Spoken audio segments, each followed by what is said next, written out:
Hello! Ayan, maglalagay tayo ng mga lupa dito sa mga paso. Ito. Ito yung loam soil. Para sa ating tatanim na mga halaman. O, yan. O. Ito yung lupa ko. Yan. Ito yung lupa. Nakalagay dyan, good for ornamental. Yan o.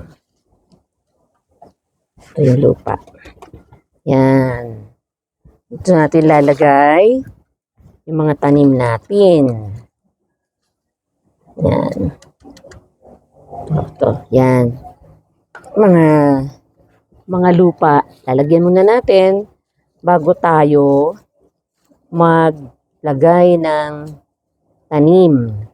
Maliliit lang yung mga itatanim natin. Kaya maliliit muna yung mga paso natin. Yan.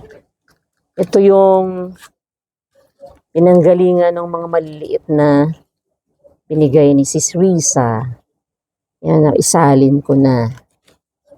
Yun. Ito.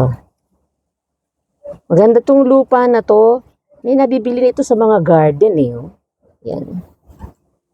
Yung mga nagsisipag halaman, yung mga nabibili naman po ng mga ganitong mga lupa para magamit ninyo sa inyong pagtatanim. O ganyan. Ganyan yung lupa niya. Maitim, halo-halo ito eh.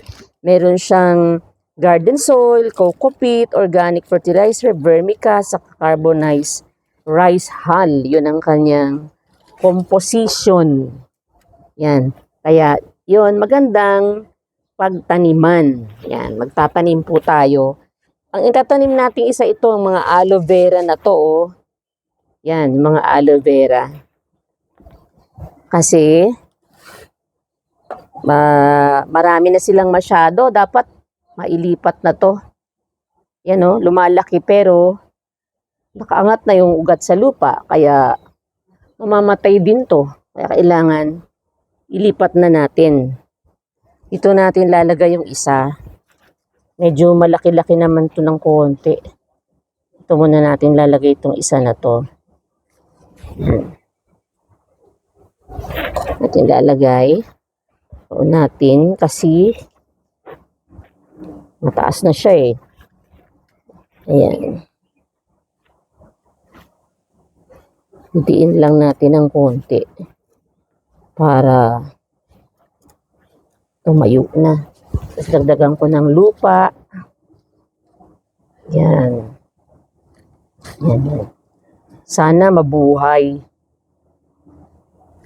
Ito. Ito ang isang puno na to ng aloe vera. Yan. Marami pa to.